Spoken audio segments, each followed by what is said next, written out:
चलिए तो दोस्तों नमस्कार। आज से मेरे इस YouTube channel the educational dog 05 में एक नई सीरीज़ आपको देखने को मिलेगी। यूके डीएलएड एंट्रेंस मैथ्स यानी कि गणित को हम यहाँ पर पूरा कवर अप करने वाले हैं। ये जो टारगेटेड सीरीज़ है ये है फॉर द ईयर 2024 में यूके डीएलएड में नवंबर में कुछ वैकेंसीज़ निकली हैं। लगभग 650 के आसपास की ये वैकेंसीज़ हैं। इन सभी वैकेंसीज़ में आपका अधिकार हो सके, आपका हक बन सके, इसलिए हम यहाँ पर आप सभी के लिए मैथ्स का यानी कि गणित का कोर्स लेके आए हैं। कोई क्रैश कोर्स ये नहीं है, डिटेल्ड कोर्स आपके पास रहने वाला है, क्योंकि हम शुरुआत इसकी बहुत जल्द कर देने वाले हैं। सितंबर से ये सीरीज़ में के लेक्चर्स आपको मिलना शुरू हो जाएंगे। अक्टूबर तक कोशिश रहेगी कि मैथ्स में आपके हम पूरा सिलेबस कंप्लीट करते हैं। अक्टूबर तक कैसे रहेंगी चीज़ें? टोटल अगर हम देखें आपके गणित में 20 चैप्टर हैं, 20 पार्ट आपके टोटल हैं जो कि आपको यहाँ पर पढ़ने हैं। हिंदी माध्यम में रहने वाला है, लेकिन इंग्लिश वाले जो हैं वो भी समझ सकते हैं, तो हिंदी और इंग्लिश दोनों में ही ये समझ में आएगा। मुख्यतः हिंदी माध्यम के प्रश्न यहाँ पर कराए जाएंगे, क्योंकि हिंदी माध्यम से ही ज़्यादातर लोग जुड़े हुए हमारे पास आए हैं। उसके बाद देखिए, जैसे टोटल हमारे पास 20 पार्ट हैं, जिसमें से पहला पार्ट है हमारा संख्या पद्धति, जिसको हम नंबर सिस्टम के नाम से जानते हैं। संख्या पद्धति या फिर जिसको हम नंबर सिस्टम के नाम से जानते हैं, जहाँ पर हम नंबरों के बारे में जब पढ़ते हैं 1 2 3 4 5 6 ये नंबर है, -1 -2 ये नंबर है, ऐसे ही -1/2 ये एक नंबर है, 0 एक नंबर है। तो इस तरीके से जितने भी अलग अलग टाइप के नंबर पॉसिबल हो सकते हैं उनके बारे में हम स्टडी करते हैं। साथ ही यहाँ पर बहुत ही भिन्न भिन्न प्रकार की चीज़ें हम सीखेंगे और उन पे बेस्ड क्वेश्चंस भी लगाएंगे, ठीक है। और इसी तरीके से पहला चैप्टर संख्या पद्धति को आज शुरू करेंगे, नंबर सिस्टम से आगे बढ़ेंगे और 20वें पार्ट तक हम जाके अपने इस सफ़र को ख़त्म करेंगे। कोशिश रहेगी अक्टूबर तक मैं आपका ये जो सिलेबस है ये कवर करा पाऊँ। अगर बहुत ज़्यादा रहा तो नवंबर तक ये सिलेबस खींच सकता है, हो सकेगा तो नवंबर की 10 तारीख तक जाएगा मैक्सिमम, उससे ज़्यादा हम इसको नहीं खींचेंगे। 20 पार्ट हैं, क्वालिटी के साथ एक एक प्रश्न, बहुत अच्छे प्रश्न में मैं आपको यहाँ पर कवर कराऊंगा। और उसके बाद नवंबर में सारी चीज़ें आपके हवाले होंगी, सारा कोर्स आपके हाथ में होगा, फिर आपके ऊपर रहेगा कि आप किस प्रकार से उसको रिविज़न करते हैं। बस एक बार आपको रिवीजन करना पड़ेगा नवंबर में और आपका गणित पूरी तरीके से 100% तैयार हो जाएगा डीएलएड की इस परीक्षा के लिए। तो चलिए फिर आज बिना किसी समय वेस्ट किए, बिना किसी टाइम को गवाए, हम अपना यहाँ से ये जो सफ़र है, ये जो शानदार सफ़र रहने वाला है हमारा 2 महीने का, इसको शुरू करते हैं और इसका श्री गणेश करते हैं। तो आज सबसे पहले हम शुरू कर रहे हैं पार्ट 1, जिसको हमने कहा है संख्या पद्धति। तो सब मेरे साथ लिखेंगे संख्या पद्धति। संख्या पद्धति यानी कि इसी को हम अंग्रेजी में नंबर सिस्टम के नाम से जानते हैं। एक चीज़ मेरे ध्यान में रखना, अगर आप हिंदी ही माध्यम के भी हैं फिर भी आप थोड़ी बहुत अंग्रेजी शब्दों को पकड़ के चलिए मेरे साथ। उससे क्या फ़ायदा होगा, आपका जो पेपर है वो दोनों ही भाषा में आना है, हिंदी में भी और इंग्लिश में भी। हो सकता है कभी कभार हिंदी माध्यम में बहुत लोगों की लय छूट जाती है, 2-4 साल तक वो कॉलेज में इंग्लिश में पढ़ते हैं तो हिंदी के साथ भी उतना लय नहीं बना पाते हैं। तो आप क्या करें, दोनों भाषाओं का अगर ज्ञान आपके पास होगा तो आप क्या कर सकते हैं, अगर हिंदी का कोई शब्द समझ में नहीं आ रहा है तो इंग्लिश के पेपर में, इंग्लिश में जो लिखा रहता है क्वेश्चन प्रश्न, उसमें देखकर आप उस चीज़ को समझ सकते हैं। तो इसलिए दोनों भाषाओं का ही ज्ञान रखा करें। तो इसी को हम इंग्लिश में क्या बोलते हैं, नंबर सिस्टम बोलते हैं, ठीक है। तो इसको हम आज पढ़ने वाले हैं सबसे पहले, और इसके साथ ही एक और पार्ट मैं यहाँ पर शुरू करा दूंगा आपका, और टोटल 3 दिन हम लगाएंगे इन 2 पाठों को पूरा करने में। इसके बाद में क्षेत्रफल वाला जो पार्ट है आपका वो आपको पढ़ाना शुरू कर दूंगा यहाँ। आज पहला ही दिन है तो बहुत ज़्यादा लंबी क्लास नहीं रखेंगे, और 3 दिन में हम टोटल ये 2 पार्ट कवर अप कर रहे होंगे। पहला तो ये हो गया और दूसरा जो क्षेत्रफल वाला पार्ट है। तो संख्या पद्धति की हम शुरुआत करते हैं।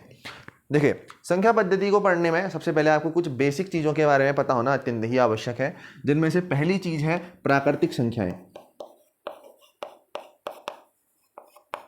प्राकृतिक संख्याएं, सर प्राकृतिक संख्याएं क्या होती हैं? देखो, प्राकृतिक संख्या मतलब क्या है, प्राकृतिक मतलब होता है नेचुरल, तो इनको हम नेचुरल नंबर्स बोलते हैं। क्या बोलते हैं? Natural numbers. प्राकृतिक संख्याएं या नेचुरल नंबर्स, ये क्या होते हैं सर? देखो, प्राकृतिक संख्याएं वो संख्याएं होती हैं जो हम बचपन से पढ़ते आते हैं। जहां आप बचपन में, जब आप छोटी छोटी क्लासों में होते हैं, तब आपको माइनस प्लस संख्याएं भी होती हैं, ये आपको नहीं पता होता। जब आप छोटी क्लासों में होते हैं आपको ये नहीं पता होता कि एक तरीके से एक लाइन होती है जहाँ पर 0 आता है, इसके बाद +1, फिर +2 आता है, इधर को -1 -2 आता है, ये आपको नहीं पता होती हैं। बचपन में तो हम सिर्फ एक ही चीज़ें जानते हैं सर, 1 2 3 4 5। तो इस प्रकार की आदि जितनी भी संख्याएं हमारे पास होती हैं इनको हम प्राकृतिक संख्याएं बोलते हैं और इनको n से दिखाया जाता है। किससे? नेचुरल नंबर है ना। देखो प्राकृतिक संख्या को अंग्रेजी में क्या बोला है? Natural number. तो इसको n से दिखाएंगे। तो प्राकृतिक संख्या n बराबर 1 2 3 4 5 6 इस तरीके से आगे को चलते रहेंगे अनंत तक, क्योंकि संख्याएं तो हमारे पास वैसे भी अनंत हैं। ठीक है, उसके बाद देखें, उसके बाद है हमारे पास पूर्ण संख्याएं। ये प्राकृतिक संख्याएं हो गई। अगली चीज है पूर्ण संख्याएं। सर पूर्ण संख्याएं क्या मतलब होता है? पूर्ण मतलब पूरा, पूरा मतलब होल, बोलते हैं ना यूअर होल बॉडी, तुम्हारी पूरी बॉडी। तो पूर्ण मतलब क्या हुआ? होल। तो होल नंबर्स। प्राकृतिक संख्याएं नेचुरल नंबर्स, पूर्ण संख्याएं होल नंबर्स। नाम में क्या आ रहा है? डब्लू, तो इसको डब्लू से दिखाते हैं। सर होल नंबर्स किसको कहते हैं? होल नंबर मतलब होल, होल मतलब यहां पर जीरो बस ऐड हो जाता है। तो 0 1 2 3 4 से आगे को चलते रहेंगे। तो W बराबर 1 2 3 4 इस तरीके से आप होल नंबर्स को लिखते हैं। ठीक है, अब जरा मेरी एक बात को ध्यान से समझना। प्राकृतिक संख्याओं को आपने क्या कहा? 1 2 3 4 से आगे वाली। और पूर्ण संख्याओं को आपने क्या कहा? 0 1 2 3 4 वाली। तो क्या मैं ऐसा बोल सकता हूं कि पूर्ण संख्याएं वो संख्याएं हैं जब प्राकृतिक संख्याओं को 0 के साथ लिखा जाए, है ना? तो प्राकृतिक संख्याओं में जब मैं 0 को जोड़ देता हूं, यही तो मेरी पूर्ण संख्याएं बन जाती हैं, क्योंकि सिर्फ 0 जुड़ रहा है। बाकी 1 2 3 4 इनको तो आप क्या कहते हो? प्राकृतिक संख्याएं कहते हो। तो पूर्ण संख्याएं क्या हुई? 0 अलॉन्ग विथ प्राकृतिक संख्याएं, यानी कि प्राकृतिक संख्याओं के साथ जब आप 0 का सम्मिलन कर दो उसी को हम पूर्ण संख्याएं कहते हैं। ठीक है, आई होप ये बातें आप सभी को क्लियर हो रही होंगी।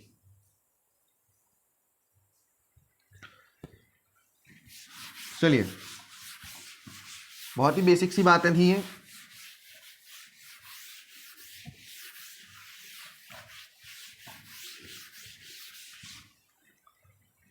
कोर्स बहुत है, समय बहुत कम है।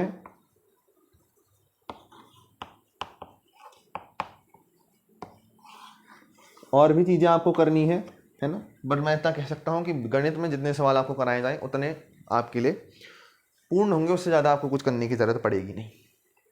ठीक है, अगर आपको ये पूरा कोर्स मिल जाता है तो। देखिए, अगली चीज़ है पूर्णांक। पूर्णांक को हम अंग्रेजी में इंटीजर्स के नाम से जानते हैं। किसके नाम से जानते हैं? इंटीजर्स के नाम से जानते हैं पूर्णांक। क्या होते हैं सर पूर्णांक? पूर्णांक कुछ नहीं होते, नंबर लाइन होते हैं। नंबर लाइन में हम क्या पढ़ते हैं कि बीच में एक 0 आता है और 0 से इधर और इधर कुछ नंबर्स होते हैं। 0 से पहले -1 -2 -3 इसी तरीके से अनंत तक चलते रहेंगे। और 0 के इस साइड +1 +2 +3 इसी तरीके से चलते रहेंगे। तो पूर्णांक हैं क्या? पूर्णांक कुछ नहीं है। पूर्णांक में आपके सब आ जाते हैं, आपके होल नंबर्स, पूर्ण संख्याएं भी आ जाती हैं, आपके नेचुरल नंबर्स भी आ जाते हैं, जिनको हम प्राकृतिक संख्याएं कहते हैं। तो अब जरा मैं यहां पर आपको कुछ प्रश्न दे रहा हूं, उनको कोशिश कीजिएगा कि आप समझ के उनका उत्तर दे पाएं। जैसे पहला प्रश्न, सही या गलत आपको बताना है। प्रश्न क्या है? आपको बस इतना बताना है कि ये सही है या गलत है। पहला प्रश्न लिखें,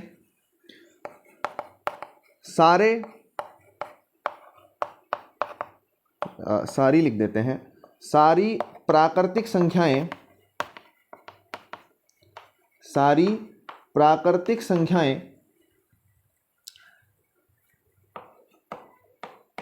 पूर्णांक होती हैं। बस क्रॉस या फिर टिक। दूसरा लिखें, सारे पूर्णांक पूर्ण संख्या होते हैं।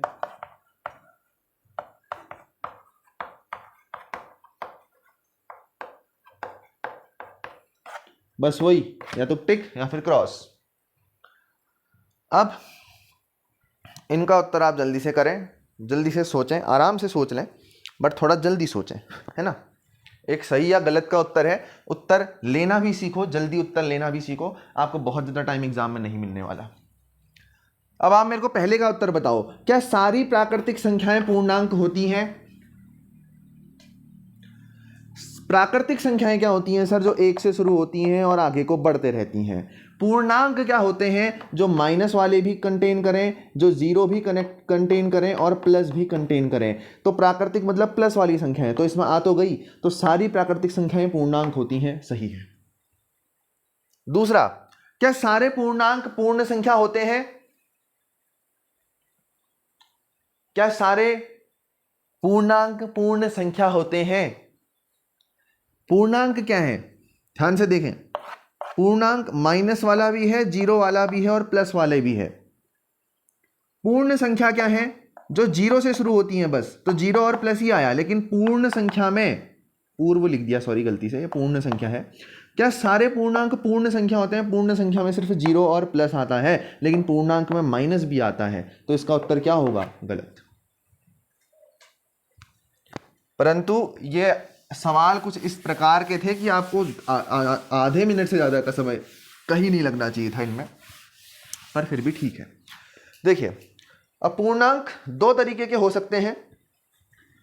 इंटीजर्स दो टाइप के हो सकते हैं, पॉजिटिव एंड नेगेटिव। अगर पॉजिटिव है तो हिंदी में पॉजिटिव को धन बोलते हैं, तो धन पूर्णांक, जिनको हम प्यार से पॉजिटिव इंटीजर्स बोलते हैं। और दूसरे होते हैं अपने पास ऋण पूर्णांक, ऋण पूर्णांक, जिनको हम नेगेटिव इंटीजर्स के नाम से जानते हैं। धन पूर्णांक में सारे प्लस वाले पूर्णांक आ जाएंगे, +1, +2, +3 इत्यादि। ऋण पूर्णांक में सारे माइनस वाले, -1, -2, -3। ठीक है, इस तरीके से हमें चीज़ों को लेके चलना है। अच्छा सर, एक चीज़ और समझिए, पूर्णांक को हम i से दर्शाते हैं। तो अगर पूर्णांक को दर्शाना हो तो i बराबर -1, 0, +1 और आगे को इस तरीके से चलते रहेगा, i बराबर कर देंगे। ऐसे ही अगर धन पूर्णांक है तो i के ऊपर धन का चिन्ह बना देंगे, ऋण पूर्णांक है तो i के ऊपर ऋण का चिन्ह बना देंगे। क्या उसमें कुछ बड़ी बात हो गई? सिंपल सी बातें हैं, है ना? तो इतनी सी बातें हैं। चलिए अब बढ़ते हैं आगे। सभी लिखेंगे परिमेय संख्या, परिमेय संख्या और अपरिमेय संख्या। चौथी चीज, चौथी हेडिंग होगी ना ये? ठीक है, तो परिमेय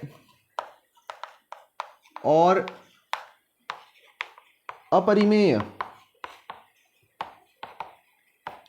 संख्या, बहुत ही सिंपल सी बात है।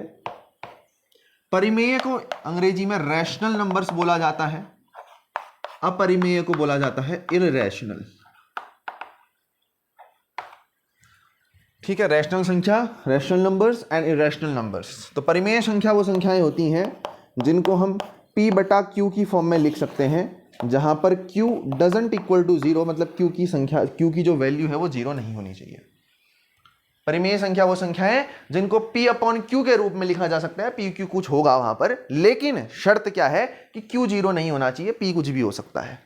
ठीक है, समझो बात को, आगे समझ लेंगे इसको और अच्छे तरीके से, इसको और अच्छे तरीके से हम समझ लेंगे, कोई दिक्कत नहीं है। सर ये रटी रटाई डेफिनेशन हो जाती है। और अपरिमेय संख्या क्या है? जिनको p/q की फॉर्म में नहीं लिखा जा सकता, वो अपरिमेय संख्या है। पहले तो आप इतना समझ लो, पहले तो आप इतना समझ लो। ठीक है, ठीक है। अब देखो फिर सर इसका मतलब क्या है, जरा मेरी बात को समझना, फील दिलाऊंगा टॉपिक की।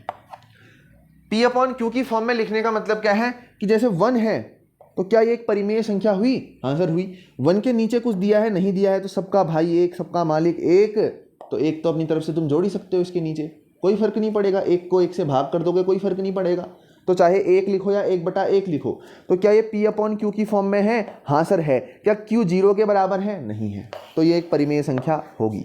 मान लो मैंने ऐसा दिया 5/0, क्या ये एक परिमेय संख्या होगी?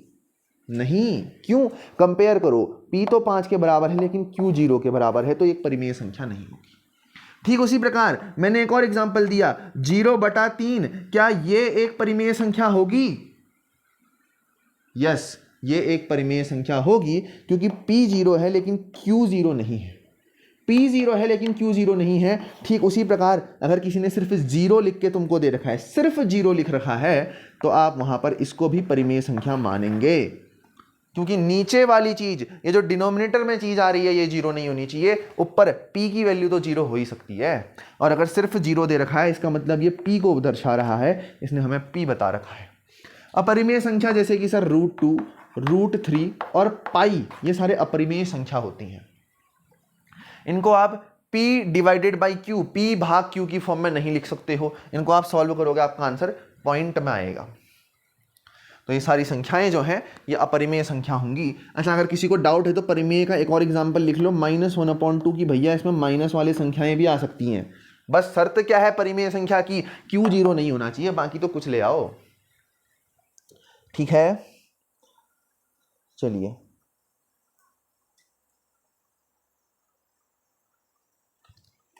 तो अब आप सब चीजें समझ चुके हैं, तो अब आप उस लेवल पे आ चुके हैं कि अब आप इन सारी डेफिनेशंस को याद करें और मेरे साथ आगे बढ़ें।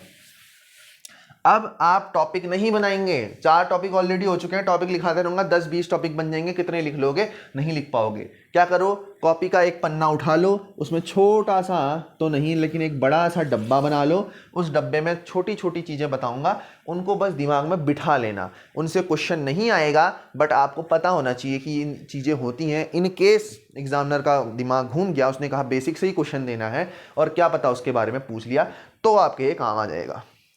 ठीक है, जैसे हमें पढ़ना है वास्तविक संख्याओं के बारे में। वास्तविक संख्याओं के बारे में, वास्तविक संख्याओं, वास्तविक मतलब क्या होता है सर? रियल, तो इनको हम रियल नंबर्स बोलते हैं। वास्तविक संख्याओं को हम रियल नंबर्स बोलते हैं।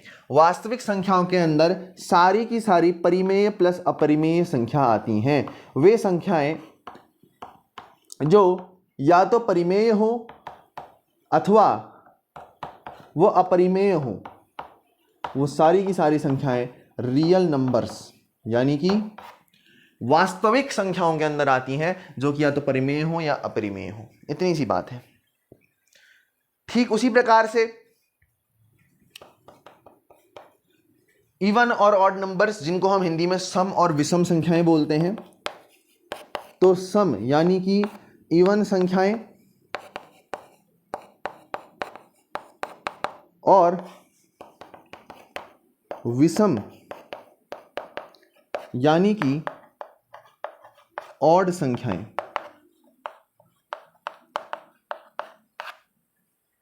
इनके बारे में जरा समझते हैं। देखो, अगर इनका कोई आपसे डेफिनेशन पूछे, कोई परिभाषा पूछे, तो परिभाषा ये होती है इनकी कि सम संख्याएं वो संख्याएं हैं जो 2 से विभाज्य होती हैं, और विषम संख्याएं वो संख्याएं हैं जो 2 से विभाजित नहीं होती हैं। तो 2 से विभाजित होने वाली संख्याएं कौन कौन सी हो जाएंगी सर? जैसे 2 है, 2 से विभाजित होगा, 4, 6, 8, 10, 12। तो ऐसे करते क्या है हम? सम संख्याओं का सिंपल सा मतलब ये है जो 2 से विभाजित हो जाए। जैसे अगर मैं आपसे पूछ दूं कि 5400 नहीं लेते, लंबा सा नंबर ले लेते हैं, चलो। अब मुझे बताओ क्या ये एक सम संख्या है? अब मुझे बताओ क्या ये एक सम संख्या है? क्वेश्चन ये आपका आ सकता है, इसकी बहुत चांसेस है। मैंने एक लंबा सा नंबर लिखा 54202098, क्या ये एक सम संख्या है? क्या ये एक सम संख्या है? जल्दी।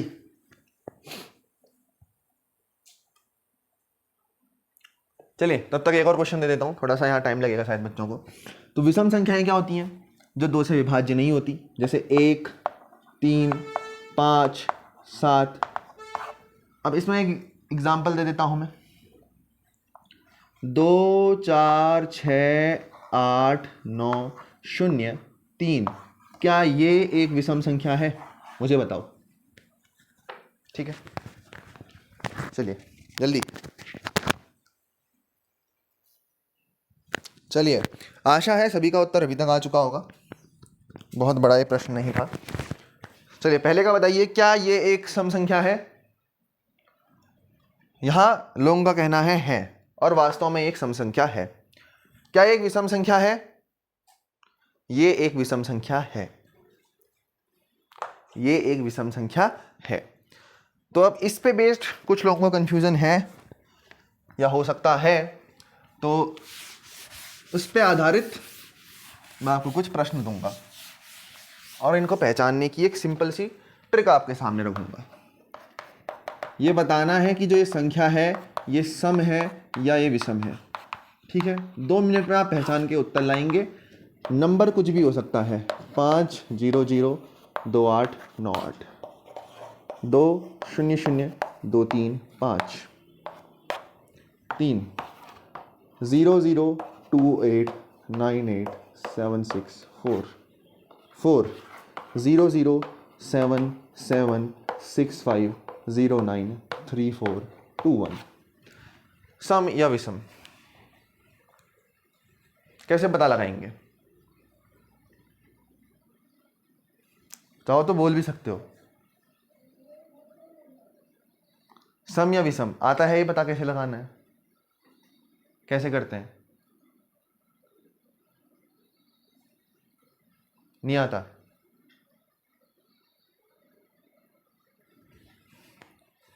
तो चलिए अब सीखेंगे फिर, थोड़ा सा ध्यान देके। आपको क्या करना है, इकाई का अंक देखना है।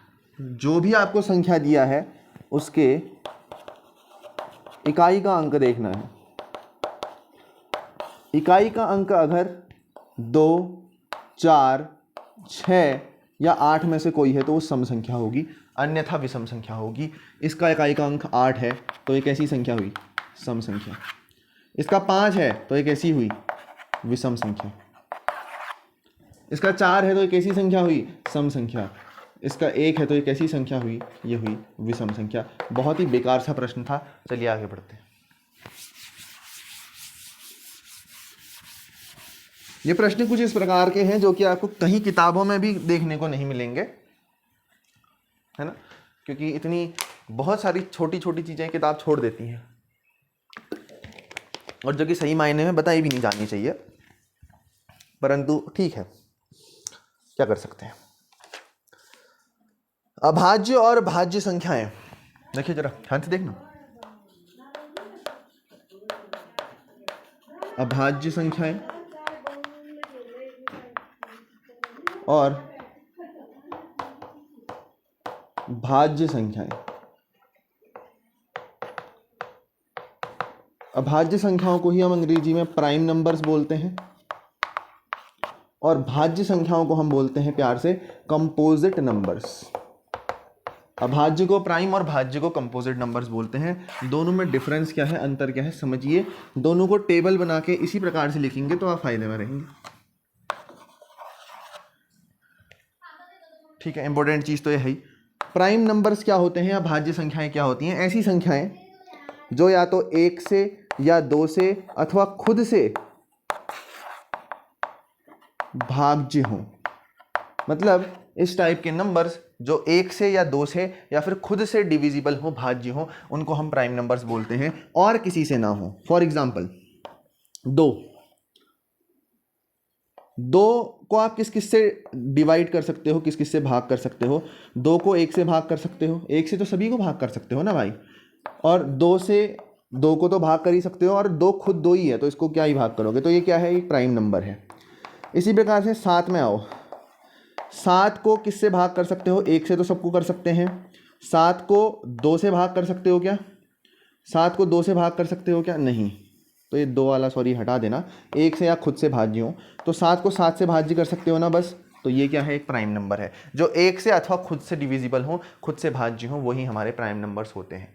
तो अगर मैं कुछ नंबर्स के एग्जाम्पल लिखूँ शुरू के, तो आप ध्यान से अगर देखो, 1 हो सकता है, 2 हो सकता है, 3 हो सकता है, 5 हो सकता है, 7 हो सकता है, और इसी प्रकार ये सिलसिला चलता रहेगा।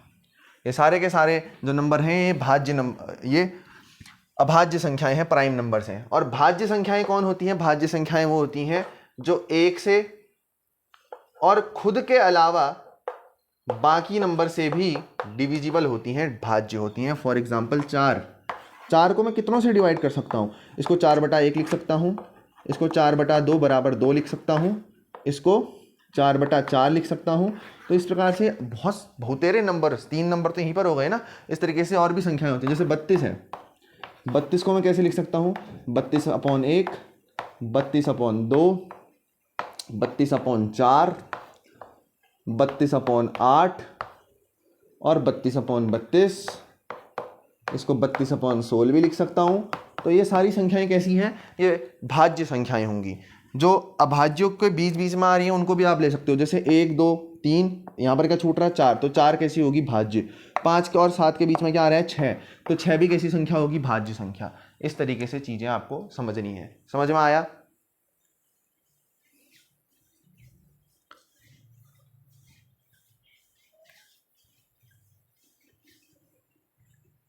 चलिए,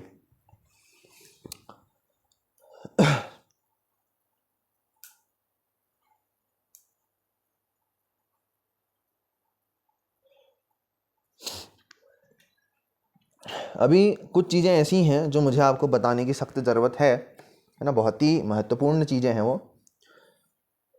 तो इनमें मैं ज़्यादा ऐसा है कि टाइम नहीं लगाऊंगा, है ना।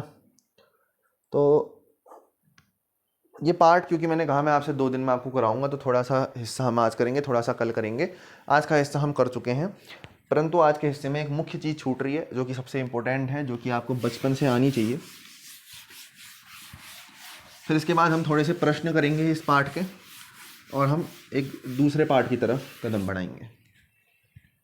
आज के लिए जो चीज़ छूट रही है वो है रूल्स ऑफ डिविजिबिलिटी, जिसको हम बोलते हैं भाज्यता की जांच।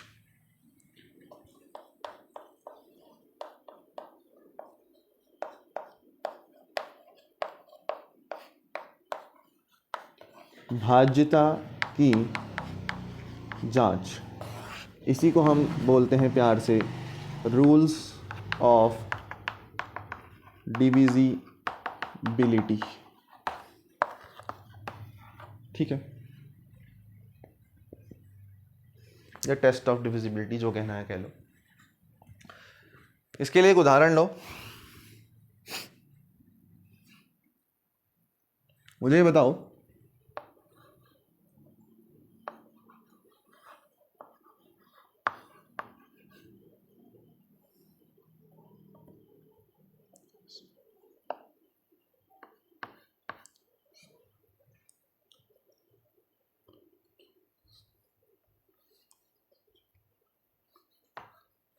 एक संख्या मैंने आपके सामने रखी है,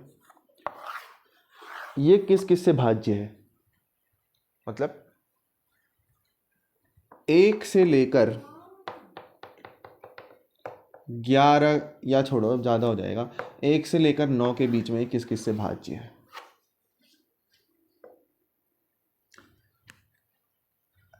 एक चीज़ आपको आज बता रहा हूँ, ज़िंदगी भर ध्यान में रखना। इस टाइप के जितने भी एग्ज़ाम हैं उसमें ईगो नहीं चलता। ये नहीं कि क्वेश्चन आया आप कॉपी पेन उठा के बैठ गए। You should have to accept कि ये चीज़ अगर हमको नहीं आती तो नहीं आती, है ना। अगर आपको रूल्स नहीं आते हैं भाज्यता के, तो कोई मतलब नहीं बनता, कोई अर्थ नहीं बनता कि आप उनमें आपका सर खफा रहे हो, एक एक नंबर से आप भाज्य करके देख रहे हो, उससे कोई मतलब नहीं है। ये आज कह रहा हूँ, हमेशा ध्यान में रखना, इसका कोई सेंस नहीं है। आपको नहीं आता तो आप सीखो ना। एग्ज़ाम के दिन थोड़ी में सीखोगे, आज दिन है आज सीखो। आज कॉपी पेन उठा के लगे पड़े हैं, नहीं आता तो नहीं आता। तो अब मैं आपको एक एक करके बताता हूँ। देखिए, यही नंबर लूँगा और शुरुआत करता हूँ 2 के साथ। 2 से भाज्यता को जांचते हैं। नंबर 2, 2 से कौन सी संख्याएं भाज्य होंगी? वही सर जो हम प्राइम के लिए यूज़ करते थे। प्राइम नंबर्स कौन होते थे? प्राइम नंबर्स कौन थे? अभाज्य संख्याएं कौन होती थी? जो सिर्फ 2 से या खुद से डिवाइड हो।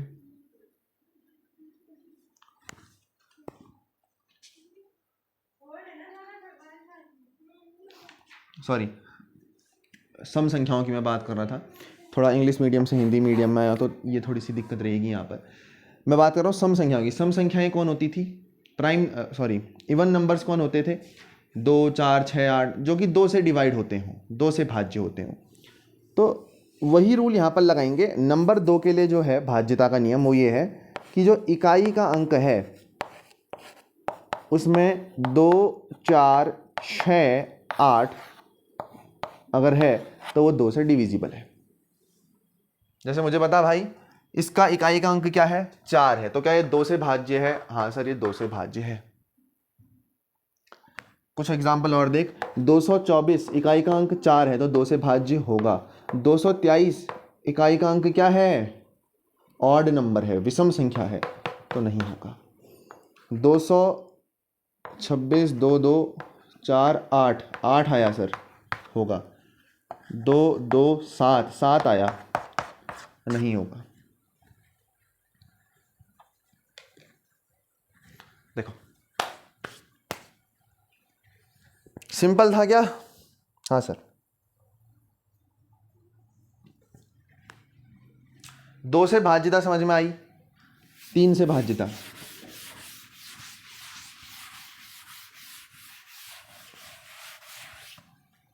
कोई संख्या कब 3 से भाज्य होगी?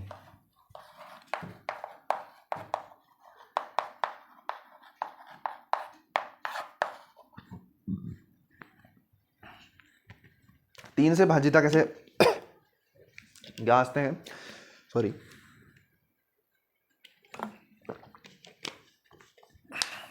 सारे संख्याओं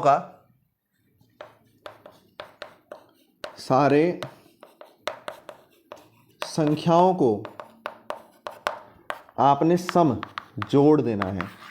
सारे संख्याओं का जो सम है, जो जोड़ है, अगर वो 3 से भाज्य है तो वो संख्या 3 से भाज्य होगी। सर मतलब ये तो सर के ऊपर से गया। मैंने कहा देख, मान ले कोई बहुत बड़ी संख्या दी, ये रूल कब लगाएगा? जब बड़ी संख्या है। छोटी छोटी संख्या में देखो 24 दे रहा हूं तो सीधे पढ़ लेगा ना, 3 अट्ठे 24। इतना बेवकूफ तो तू है नहीं। अब बड़ा नंबर आया,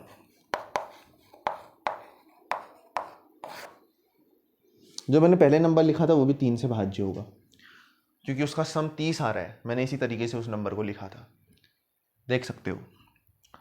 अब यहां पर देखो, इसमें सारी संख्याओं का सम करो, कितना आएगा? सर 5 धन 2 धन 4 धन 7 धन 2 धन 1 धन 2 धन 4, कितना आया देख तो। 4 2 6 7 8 9, 9 में 7 जोड़ेगा 16, 16 में 4 जोड़ेगा 20, 2 22 और 5 27। इसका जो उत्तर आ रहा है वो कितना आ रहा है? 27। 3 का क्या 27 में पहाड़ा जाता है?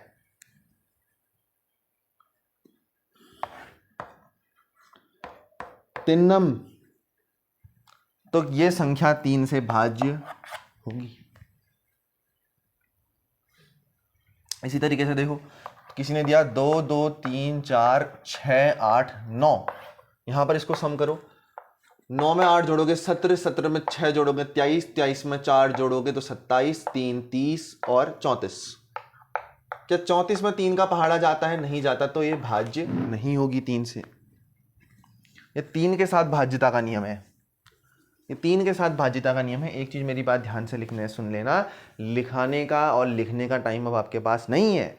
जो रोज चीज बताई जा रही है उसको अगर आप बार बार रिवाइज रिकॉल नहीं करोगे तो आप सारी चीजें एग्जाम तक भूल जाओगे। इसकी गारंटी मैं खुद देता हूं। ऐसा तो है नहीं कि हमने यहां पर बहुत कुछ लिख दिया है। मैंने क्या लिखा है? सारे संख्याओं का सम जोड़ 3 से भाज्य होना चाहिए। ठीक है, आप रोज रोज अगर इसके टच में रहोगे तो आपको चीज समझ में आएगी।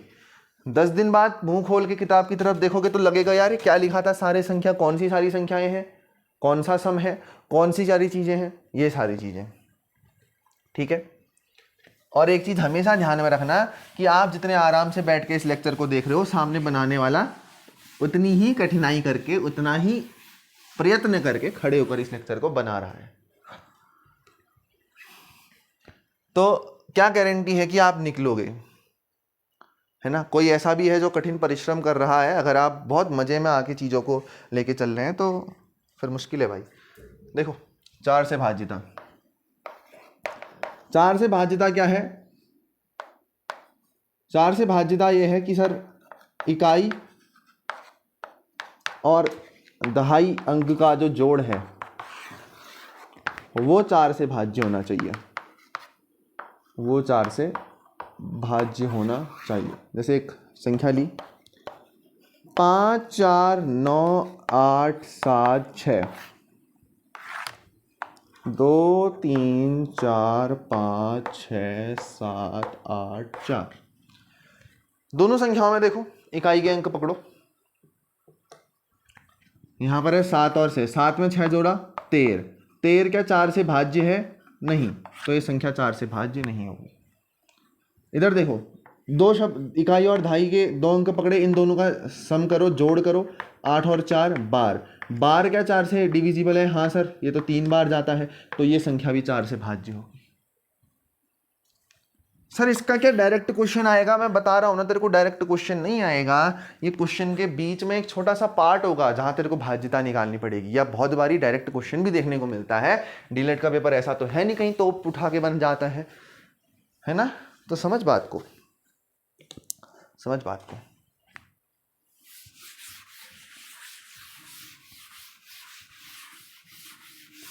चार से भाज्यता आई, 5 से भाज्यता क्या होती है? 5 से भाज्यता यह है कि इकाई का जो अंक है वो या तो 0 हो या 5 हो, तो वो भाज्य होगा। कोई भी नंबर ले, ट्राई कर, कोई भी नंबर ले, ट्राई कर, ठीक है?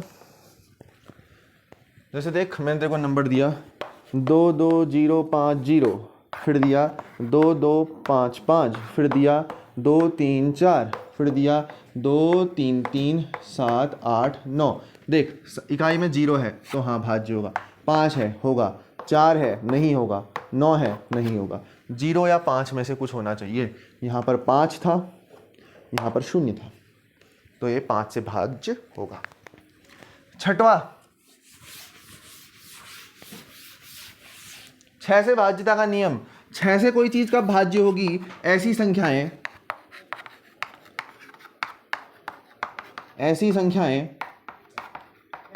जो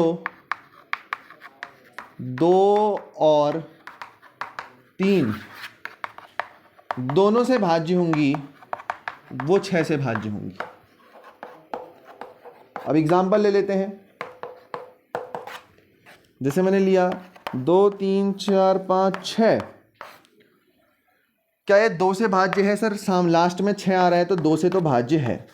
क्या ये 3 से भी भाज्य है? सब जोड़ सबको, 6 में 5 जोड़ेगा तो 11, 11 में 4 जोड़ेगा 15, 16 17 18 19 20, 3 से भी भाज्य नहीं है, तो इसको मैं 3 से भाज्य बना देता हूँ। उसके लिए मैं इसको 21 बना देता हूँ, ठीक है? क्योंकि 3 सत्ते 21 होता है, तो यहाँ पे 3 से भी भाज्य है, ये 2 से भी भाज्य है, तो इसका मतलब ये संख्या 6 से भी भाज्य होगी। ट्राई कर लेते हैं, 3 3 4 5 6 अपॉन में 6। देख 6 पंचे 30 बचा 3 34, 6 पंचे 30 बचा 4 45, है ना? 6 7 जा 42, 3 बचेगा 36, 6 6 36, तो 5 5 7 6 आएगा अगर इसको 6 से तो भाज्य करेगा।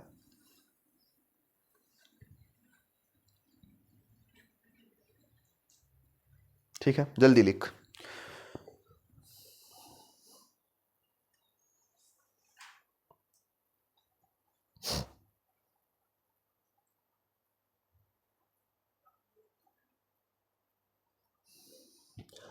अच्छा एक चीज और समझना, क्या तुम 10 से भाज्यता जानना चाहते हो? नहीं सर, 10 से भाज्यता है क्या? ऊपर कोई भी अगर डिजिट दिया है, मान ले, मतलब मैं बताना चाह रहा था तुमको, बट सुनो, 6 से हो गया है ना, 10 अभी बताते हैं। 7 से भाज्यता का कोई नियम नहीं होता है, 7 से भाज्यता का कोई नियम नहीं है। ढूंढने जाओगे तो 1 2 नियम निकल के आते हैं। वो नियम इस प्रकार के हैं कि इस एग्जाम में तो नहीं आने वाले, तो 7 से भाज्यता में टाइम वेस्ट नहीं करेंगे, 7 से भाज्यता हटा देंगे। नियम होते हैं, मैं मना नहीं कर रहा, लेकिन वो नियम ही इस प्रकार के हैं कि उतनी देर में आप 7 से भाज्य करके देख लोगे। नियम देखोगे 2-3 स्टेप का नियम है, उसको सीखने में ही आपको 1-2 महीने लगेंगे अगर उसमें स्पीड लानी है। इससे अच्छा आप 7 से भाज्यता डायरेक्ट करो। मैंने दे दिया नंबर 20057। देख 7 से भाज्यता करने में टाइम ही कितना लग रहा है, 7 या 21, 22 23, 2 बचेगा 20, 7 दूनी 14, 6 बचेगा 65, है ना। कितना बचा था 65, 7 9 जा 63, 2 बचेगा 27, 7 या 21 और 7 6 बचेगा 60, 7 8 जा 56। नहीं है भाज्य, पॉइंट में आ जा रहा है। तो 7 से भाज्यता में ऐसे मत पढ़ो, ऐसे ही स्पीड और एक्यूरेसी लाने की कोशिश करो, वो अच्छा रहेगा, ठीक है। अच्छा आप सुनो, फिर 7 से भाज्यता हो गई, नहीं पढ़नी है सर। 8 से क्या है, 8 से इकाई, दहाई और सैकड़े का अंक उठा लेना। इकाई, दहाई और सैकड़े वाली पोजीशन में जो भी अंक मिले उनका जोड़ करना। अगर उनको जोड़कर वो 8 से भाज्य हो जा रहे हैं तो वो संख्या भी 8 से भाज्य होगी। जैसे 5 5 2 8 7 6 4, 3 संख्या मैंने उठा ली, शुरू की। इनको जोड़ दे जरा मुन्ना, कितना आ रहा है, 17 आ रहा है। 17 8 से भाज्य नहीं है, तो ये भी भाज्य नहीं होगा। अगला एग्जाम्पल लेते हैं, 2 2 4 6। अब ऐसा लेता हूँ जो डिवाइड हो जाए, मतलब भाज्य हो जाए। तो 3 संख्या लिखा ली, 6 दूनी 12 4 16। तो 16 8 से 2 बार भाज्य है, तो ये संख्या 8 से भाज्य होगी। ठीक है, सिंपल। चलिए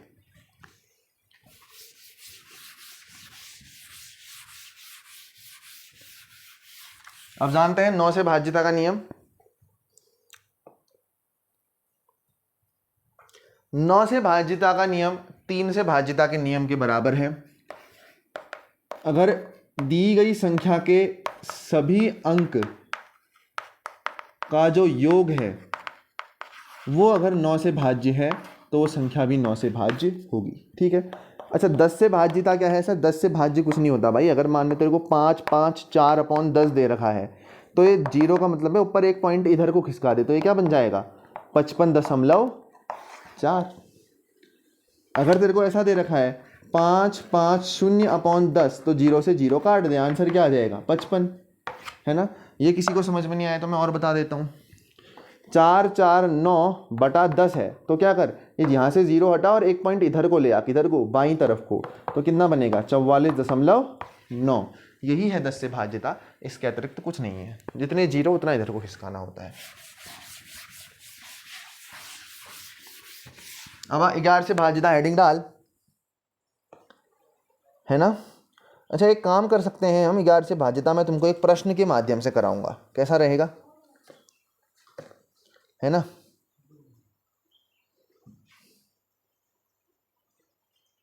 चलिए प्रश्न लिखे मेरे साथ। पहला प्रश्न आज का इस पार्ट से रिलेटेड। 1000 में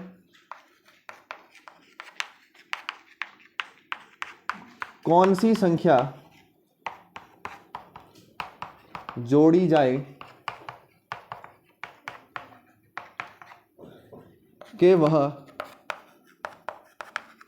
योग 45 से, इसी प्रकार के क्वेश्चन देखने को मिलेंगे, पूरी तरह भाज्य हो। 1000 में सबसे छोटी कौन सी संख्या जोड़ी जाए?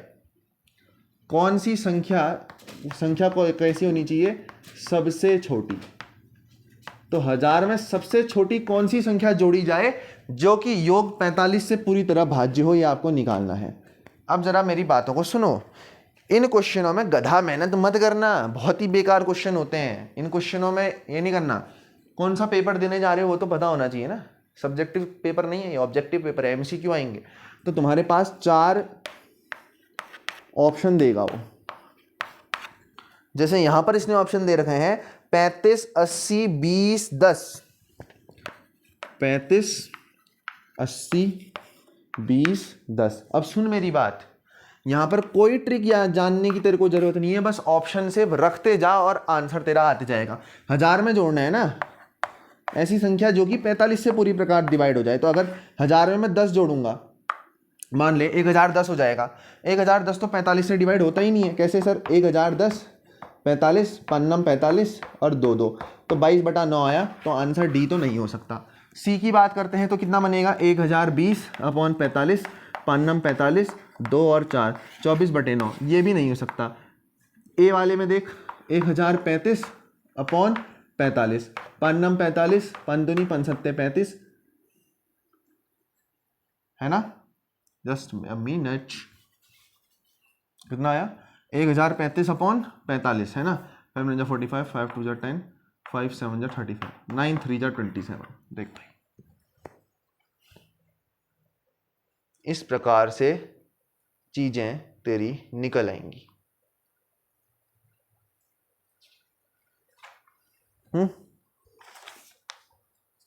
तो इसका उत्तर क्या है? इसका उत्तर है 35। इस बुक में गलत टिक कर रखा है। इस बुक में 80 उत्तर में टिक कर रखा है। उत्तर माला में भी 35 ही है, तो तुम 35 ही करो, 35 सही है। 80 से भी नहीं होगा सर, क्यों? 1080 बनेगा अपॉन 45 पन्नम 45 2 1 3 6, तो इस तरीके से 3, तो 80 वाला भी 80 से भी डिविजिबल है। ध्यान से सुनना, 80 से भी भाग जा रहा है और 35 से भी भाग जा रहा है। और 80 और 35 में से छोटा कौन है? 35। और तुमको क्या बताना था? सबसे छोटी संख्या। तो सबसे छोटी संख्या कौन होगी? 35। ठीक। दोनों में अगर 1000 में 35 भी जोड़ोगे और 80 भी जोड़ोगे तो 45 से भाज्य है वो, परंतु तुमको सबसे छोटी संख्या बतानी है, तो उत्तर क्या होगा? 35। ठीक है, इस प्रकार से इस प्रश्न का उत्तर आप दे सकते थे। अच्छा, एक थोड़ा सा अलग प्रकार का क्वेश्चन है, इसको लिख लेना भाई, है ना, जहां पर भी नोट्स बना रहे हो। फॉर्मूला बेस्ड क्वेश्चन है, मैं तुमको फॉर्मूले वैसे नहीं रटवा रहा, तो मैं इसमें यहाँ पर तुमको लगा के दे देता हूँ। कुछ प्रश्न लिखो। प्रथम 20 विषम प्राकृतिक संख्याओं का योग क्या होगा? प्रथम 20 विषम प्राकृतिक संख्याओं का योग क्या होगा? प्रथम 20 विषम प्राकृतिक संख्याओं का योग क्या होगा? तो कभी भी प्रथम विषम प्राकृतिक संख्याओं का योग पूछे, क्या कभी भी प्रश्न ऐसा आए, प्रथम विषम प्राकृतिक संख्याओं का योग, कभी भी इस प्रकार का क्वेश्चन आए तो इसका उत्तर क्या होगा? n की घात 2, n स्क्वायर। जैसे यहां पर तुमसे 20 पूछ रखा है, तो 20 का क्या कर दोगे? स्क्वायर, उत्तर आ गया 400। प्रथम 50 विषम प्राकृतिक संख्याओं का योग, 50 का स्क्वायर। ठीक है, इस तरीके से इसको हल करना होता है। ठीक है भैया।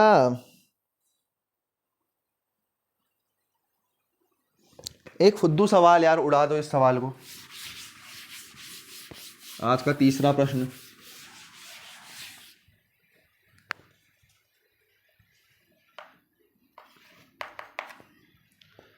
तीन क्रमागत संख्याओं का योग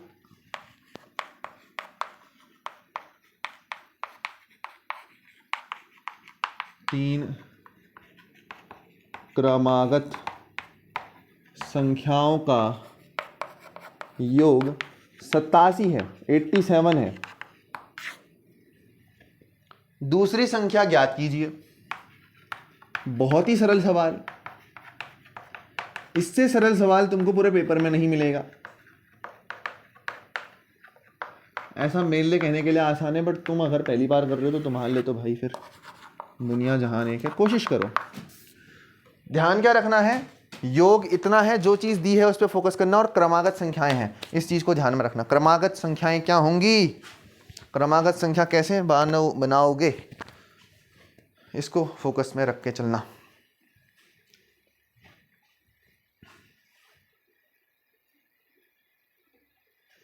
ठीक है, योग 87 दिया है, 87। तीन क्रमागत संख्याएं हैं, योग है 87। देखो कैसे करना है। मान लो पहली क्रमागत संख्या x है, तो क्रमागत है, अगली संख्या क्या होनी चाहिए, x में धन 1, और उसके अगली संख्या क्या होनी चाहिए, इस संख्या में धन 1, x धन 1 धन 1 मतलब x धन 2, और इनका योग कितना है, 87 है। तो देखो जोड़ दो, x x x कितना हो गया 3x, 2 और 1 कितना हो गया 3, ये बराबर आया 87 के। 3x से कितना आया 87 माइनस 3 कितना आ गया 84, 3 का 84 में भाग दो, 3 दूनी 6, 2 बचेगा, 3 अट्ठे 24। तो x की वैल्यू कितनी आई 28 आई। लेकिन हमसे x नहीं पूछ रहा है, हमसे दूसरी संख्या पूछ रहा है। x तो पहली संख्या थी, दूसरी संख्या कौन सी थी, x धन 1। ध्यान में रखना, एग्जाम में यही गलती होती है, x निकाल दिया, खुश हो गए तुम 28, अब 28 तो वहाँ ऑप्शन में भी दिया रहेगा, यहीं पर खुश नहीं होना है। क्या करोगे, दूसरी संख्या निकालनी है तो क्या होगी, x धन 1, x का मान क्या निकला 28, 28 में क्या धन करोगे 1, तो क्या उत्तर आएगा 29।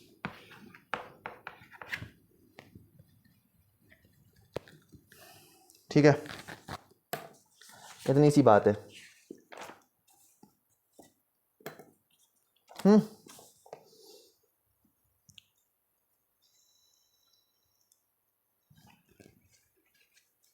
करो भैया जल्दी करो।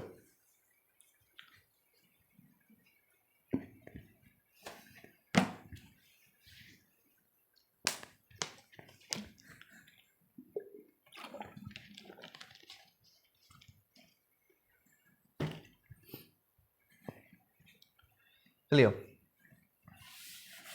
पहले चैप्टर से आज इतना ही करते हैं, दूसरा पार्ट डालेंगे क्षेत्रफल और परिमाप। क्योंकि समय की कटौती है तो मैं बहुत ज़्यादा तो नहीं, परंतु कुछ शुरुआत तो इसकी कर ही सकते हैं हम। पार्ट 2 हम शुरू कर रहे हैं, क्षेत्रफल एवं परिमाप।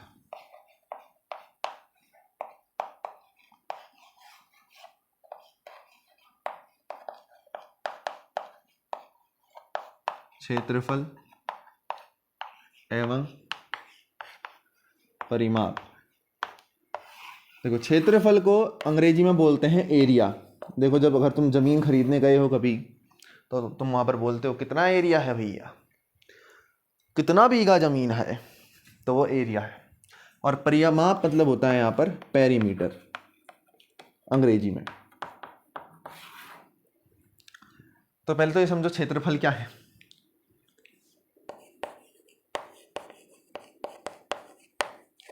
या फिर एरिया क्या है। सर एरिया मतलब क्या है, एरिया मतलब वो चीज जो आपको लेंथ और ब्रेड्थ को, यानी कि लंबाई और चौड़ाई को गुणा करके मिलेगी, वो हमेशा एरिया रहेगा, वो हमेशा क्षेत्रफल रहेगा। तो हमेशा क्षेत्रफल के लिए ध्यान में रखना, क्षेत्रफल हमेशा क्या ही होता है, लंबाई गुणा चौड़ाई, ये क्षेत्रफल होता है। जैसे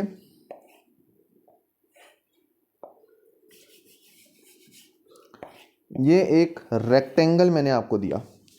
अब रेक्टेंगल को क्या बोलते हैं भैया मेरे हिंदी में, आयत। तो ये एक आयत मैंने आपको दिया रेक्टेंगल। इसका अगर क्षेत्रफल निकालना है तो इसकी जो भी लंबाई होगी और जो भी चौड़ाई होगी उनको आपस में गुणा कर दोगे तो ये परिमाप निकल के आ जाएगा, ये सॉरी क्षेत्रफल निकल के आ जाएगा, इसका क्षेत्रफल है। परिमाप मतलब क्या है, परिधि। परिमाप मतलब तो और आसान है, पेरीमीटर। इसका मतलब क्या है बताऊं, लोग खाली इधर उधर की बातें करते हैं, इसको बोलते हैं बॉर्डर। और बॉर्डर क्या है ये हम सब जानते हैं। मतलब सर क्या है ये बॉर्डर, मतलब देख ये एक किताब है, ये एक किताब है, इसकी लंबाई है, ये फिर चौड़ाई है, ये लंबाई है, ये फिर चौड़ाई है। तो इसका बॉर्डर क्या हुआ, एक तो ये वाली लंबाई, एक ये वाली, एक ये वाली और एक ये वाली। तो इसकी बस लेंथ को ऐड करते जा। मान लिया 28 है, तो ये रेक्टेंगल है क्योंकि, और रेक्टेंगल की आमने सामने वाली, आयत की आमने सामने वाली भुजाएं क्या होती हैं, बराबर होती हैं। अगर ये 28 है तो ये भी क्या होगा 28, और ये 14 है तो ये भी क्या होगा 14। तो इसको निकालेंगे कैसे, एक 28 और दूसरे 28 को जोड़ा, और एक 14 और दूसरे 14 को जोड़ा। इनको आपस 14 को जोड़ेगा तो 28 आएगा, 28 को जोड़ेगा तो 40 और 16 यानी कि 56 आ जाएगा। और 56 में अगर तो 28 को जोड़ेगा तो 4 और 3, सॉरी ये 28 है तो 4 और 8 84 आ जाएगा।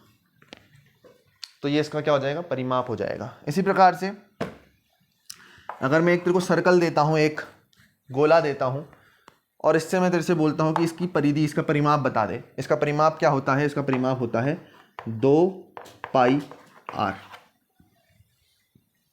अगर एक आयत का परिमाप निकालना है तो एक आयत में क्या है, लेंथ है और चौड़ाई है, फिर एक लेंथ है, फिर एक चौड़ाई है। तो एक आयत का परिमाप कैसे निकलेगा, देख यहाँ पर सीख मेरे साथ, बाकी चीज़ें बाद में सिखाऊंगा। l plus B plus L plus B है ना, लंबाई चौड़ाई, लंबाई चौड़ाई इनको ही तो ऐड करा तो क्या हो गया, 2l और 2b है, 2l और 2b है। तो 2 क्या कर इसमें से कॉमन ले ले तो क्या बन जाएगा, l प्लस बी।